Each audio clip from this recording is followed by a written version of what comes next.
嗨，各位好，我是 BY，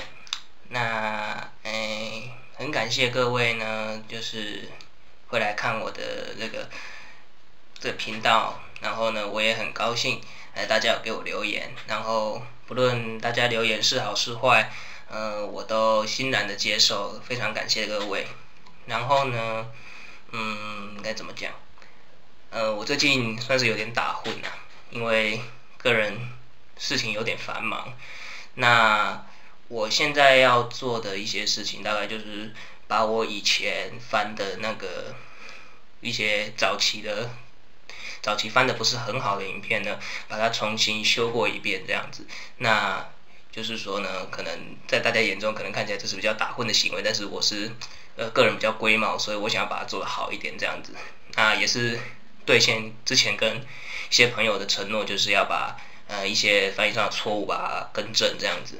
那也是这个一开始我也不是就是抱着一个好玩的心态了，就是抱着一个好玩的心态说放上去看一看，那就是看到说，其实同号还蛮多，而且反应很热烈。那我这个抱着好玩的心态呢，就把它转的比较认真一点，就是不敢乱做这个样子。那再次的，我还是非常感谢大家，给我的一些回馈这样子。那也是这个新的一年，这个新年快到了哈。那在这边跟大家拜一个早年这样子，那祝大家这个新年新春愉快啊，万事如意这样子。那心想事成。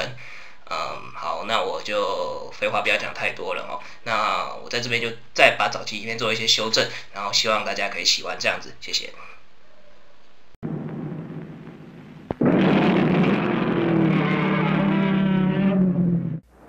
It was in 1954, just less than a decade after the atomic bombing of Hiroshima and Nagasaki in World War II.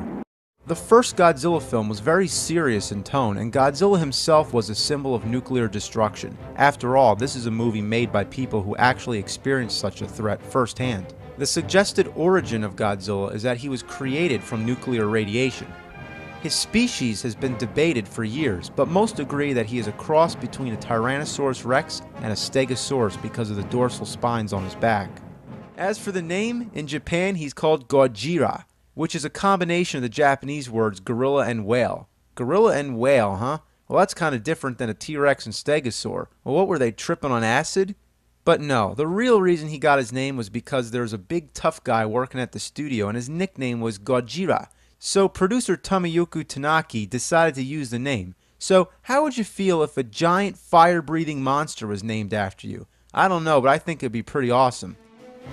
Now, it's probably no mystery that this monster is a guy in a rubber suit, but what most people don't know is how horrible and infamous it was to be the guy inside. First of all, you couldn't see anything. Second, it was hard to move, and so hot inside that the actor actually passed out. Now, about Godzilla's trademark roar, never guess. It was the sound of a leather glove being rubbed against a stringed instrument, a bass of some sort, I think. So overall, this is a pretty good monster movie. Godzilla looks scary in black and white, and the music and gritty cinematography create a foreboding mood. Shots of people crushed under rubble and dying in the hospital are real disturbing, and the choir of girls singing in despair kind of bothers me. They don't treat it like a B-movie, they treat it like it's a real disaster. Now, because Americans tend to dislike foreign films, when it came out here in the US, they chopped the movie down and filmed new scenes with Steve Martin. No, not that Steve Martin, but a character, a journalist named Steve Martin, played by Raymond Burr. Burr had recently played a villain in Alfred Hitchcock's Rear Window and would later be famous as Perry Mason. Now, he does a good job in this flick, but the way they use him is to have him narrate over most of the film, describing what's happening. I can hardly believe what has just happened.